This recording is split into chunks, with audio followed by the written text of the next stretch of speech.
नए army chief general Asim Munir के अपना ओहदा संभालने में सिर्फ चंद घंटे बाकी हैं और इस सबसे पहले जीएचक्यू में एक बहुत बड़ा इस्तीफा पहुंचा है।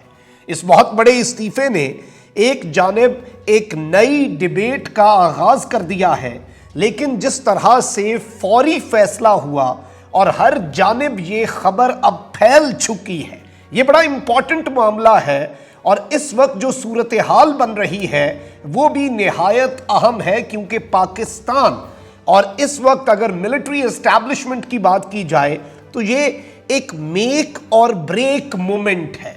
और ये वो मौका है जिसमें बहुत कुछ सही भी हो सकता है, लेकिन अल्लाह ना करे यहां से बहुत से मामलात खराबी की जानिब भी जा सकते हैं। बिस्मिल्लाहिर्रहमानिर्रहीम, अस्सलाम वालेकुम नाज़रीन कराम, मैं हूं मखदूम शहाबुद्दीन और आप देख रहे हैं मेरा फेसबुक और यूट्यूब चैनल। उम्मीद करता हूं आप सब लोग बखैर आफियत होंगे और जहां भी होंगे अपने अहले खाना समेत खुश भी होंगे और महफूज भी। नाज़रीन कराम, चंद घंटे रहते हैं formally army chief general Qamar Javed Bajwa के अपने ओहदे से सुबकदोश होने में और नए army chief general Asim Munir के वो छड़ी थामने में जो छड़ी पाकिस्तान की फौज की कमान लेकर आती है। इस सब में कुछ बड़ी डेवलपमेंट्स हैं और पिछले कुछ दिनों से जब से नए आर्मी चीफ की अनाउंसमेंट हुई, बहुत सी चहमगोइयां हो रही थीं और बहुत सी थ्योरीज मार्केट में आ रही थीं। जाहिर बात है, सबसे पहले आपको पता है कि एक खबर चली, खानदानी जराए का हवाला दिया गया जनरल अजहर अब्बास जो है उनके हवाले से, और उसके बाद ये खबर आई कि जनरल फैज हमीद जो है कोर कमांडर बहावलपुर, इससे पहले कोर कमांडर पेशावर और DGISI के ओहदों पर निहायत अहम असाइनमेंट्स पर वो रहे। और general Faiz Hamid public debate का, पॉलिटिकल डिबेट का भी एक बहुत बड़ा हिस्सा रहे। जनरल फैज हमीद के इस्तीफे के हवाले से जराए के मुताबिक खबरें आ रही थी, लेकिन अब एक कोर कमांडर कॉन्फ्रेंस भी हुई है जो कि रिवायती कोर कमांडर कॉन्फ्रेंस होती है, जिसे अलविदाई कोर कमांडर्स कॉन्फ्रेंस भी कहा जाता है। पिछली मर्तबा ये 2016 में हुई थी। 3 साल के लिए एक चीफ आता है, जनरल बाजवा 6 साल तक रहे और एक लेगेसी जो जनरल बाजवा छोड़ के जा रहे हैं, ये रीसेंट आर्मी चीफ्स ने ऐसी लेगेसी नहीं छोड़ी, चाहे जनरल क्यानी हो, जनरल राहिल शरीफ हो, उनकी जो लेगेसी थी वो बड़ी मुख्तलिफ थी। और जनरल कमर जावेद बाजवा जिस तरह की एक लेगेसी छोड़ के जा रहे हैं, पब्लिक के अंदर जो एक सेंटिमेंट है, जारी बात है वो एक चीज है जिसमें अभी जाने का वक्त नहीं है। आर्मी चीफ ने सदर और वजीर आजम से अलविदाई मुलाकातें भी की और इन मुलाकातों की वीडियो फुटेजेस भी सामने आई।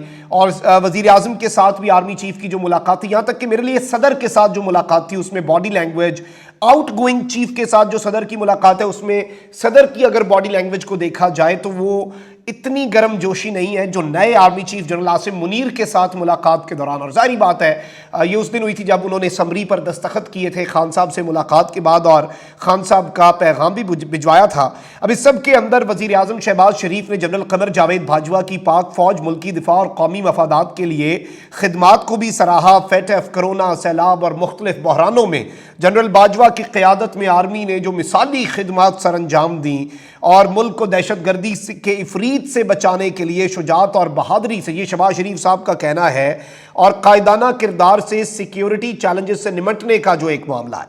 अब यहाँ पर मैं आपको ये बता दूं कि जो हॉकी स्टेडियम है वहाँ पर एक बड़ी पुरवकार तकरीब होनी है 29 तारीख को दिन अर्ली टाइम के अंदर 9:30-10 बजे ये तकरीब है। और army chief general Qamar Javed Bajwa GHQ में ये बेसिकली एक तकरीब होनी है और इसके अंदर 17वें army chief general Asim Munir ने अपना जो है वो छड़ी लेनी है और इसके बाद जनरल बाजवा जो है वो वर्दी बेसिकली जो वो पहनते हैं वो रिटायर हो जाएंगे। उसके बाद वो पाक फौज का फॉर्मली या डायरेक्टली हिस्सा नहीं रहेंगे, रिटायर्ड होकर तो एक हिस्सा रहते हैं। अब यहाँ पर नाज़रीन कराम कुछ खबरें आ रही हैं और अब कुछ कन्फर्मेशंस भी आ रही हैं कि जो अब देखें कोर कमांडर कॉन्फ्रेंस भी एक हुई और वो कोर कमांडर कॉन्फ्रेंस जिसकी सदारत दोनों चीफ से एक तरह से कर रहे होते हैं और नए चीफ जो हैं वो अपनी टीम तो लेकर आते हैं, ये चीज़ बड़ी वाज़ेह है। और कोर कमांडर रावलपिंडी भी वो अपना लेकर अभी आएंगे, क्योंकि जनरल साहिर शमशाद मिर्जा जो हैं वो तो जॉइंट चीफ बन चुके हैं। जनरल अजहर अब्बास को भी CGS एक बड़ा अहम ओहदा होता है, chief of general staff. Practically आप ये कह सकते हैं कि वो एक तरह से वाइस चीफ सारे मामलात GHQ के अंदर वो देख रहे होते हैं। और इस तरह के मजीद ओहदे भी हैं जिनके ऊपर वो अपने बंदे लाएंगे।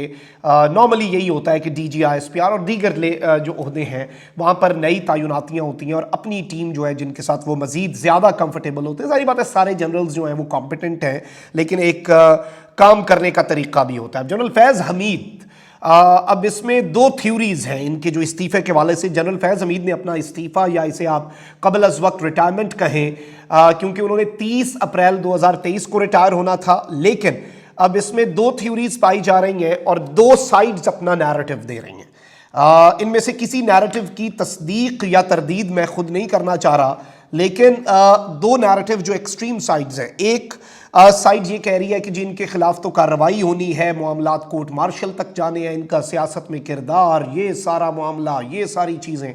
दूसरी जानिब वाली साइड जो है वो ये बातें कर रही है कि जनरल फैज़ हमीद जो है वो एहतजाजन या फिर इस सब के अंदर वो नाखुश हैं जो डिसीजन हुआ चेंज ऑफ कमांड का, और ये सारी चीज़ें। क्योंकि नॉर्मली जो इस्तीफे आते हैं वो उन लोगों के आते हैं जिन्हें सुपरसीड किया जाता है, यानी जिनके जूनियर को आर्मी चीफ या जॉइंट चीफ लगा दिया जाता तो वो फिर उनके नीचे काम नहीं करते। ये आर्मी में एक ट्रेडिशन है।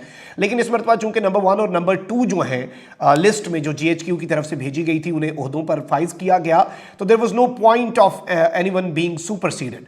और इस तरह का कोई इस्तीफा जो एक ट्रेडिशनल इस्तीफा है वो तो नहीं आया। अब यहाँ पर लेफ्टिनेंट जनरल फैज़ हमीद का इस्तीफा जो है वो ये खबर इस वक्त लगाई जा रही है और इसे मीडिया आउटलेट्स जो हैं, मुख्तलिफ मीडिया आउटलेट्स रिपोर्ट कर रही हैं कि लेफ्टिनेंट जनरल फैज़ हमीद का इस्तीफा फौरी तौर पर मंजूर कर लिया गया, यानी कि बाज़ाब्ता तौर पर जनरल फैज़ हमीद जो है उनका इस्तीफा फौरी तौर पर एक GHQ के अंदर इसके ऊपर डिसीजन बहुत जल्दी लिया गया, यानी कि इस डिसीजन की टाइमिंग बहुत इंपॉर्टेंट है। और इसके अंदर ये बात भी की जा रही है और कुछ लोग ये बात भी कर रहे हैं, मुझे इसके टेक्निकल एस्पेक्ट्स जो हैं उन पर मज़ीद कुछ रिसर्च या कुछ लोगों से बात करनी होगी कि ये इस्तीफे की मद में आता है या उन्हें कबल अज वक्त रिटायरमेंट जो है वो नहीं दी गई, और इस सब के अंदर क्या मौका हो सकता है, क्या मामलात हो सकते हैं और क्या नैरेटिव हो सकता है, ये बड़ा अहम है। क्योंकि नए चीफ जो है उनके लिए बिलाशुबा बहुत से चैलेंजेस, मैं पहले ये बात कर चुका हूँ, बहुत एक्सपेक्टेशंस हैं उनसे।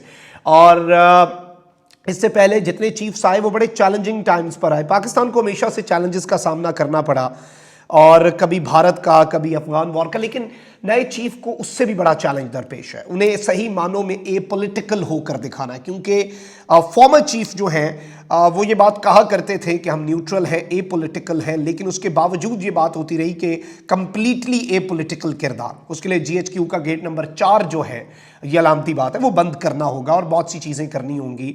और बिल्कुल इदारे को कॉन्स्टिट्यूशनल जो एक सुपरमेसी है और सिविलियन सुपरमेसी की तरफ चीज़ें जानी चाहिए। और मुल्क की खातिर तो इदारा कभी न्यूट्रल, जब मुल्क की सलामती का मसला आएगा तो ये इदारा न्यूट्रल नहीं रहेगा, ये चीज़ बड़ी वाज़ेह है और ये चीज़ सबको समझ लेनी चाहिए, क्योंकि मुल्क जो है वो सबसे पहले है और मुल्क की बका का जामिन ये इदारा है। तो बहुत सी नेक तमन्नाएं नए चीफ़ के लिए, लेकिन इस सब में ये खबर आपके सामने रखना बहुत ज़रूरी था जनरल फैज़ हमीद का जो इस्तीफ़ा है उस हवाले से। तो इस सब के अंदर कुछ चीज़ें मज़ीद भी जैसे जैसे अपडेट होती रहेंगी आपके सामने रखेंगे। अपना बहुत ख्याल रखें। अल्लाह निगहबान। पाकिस्तान जिंदाबाद।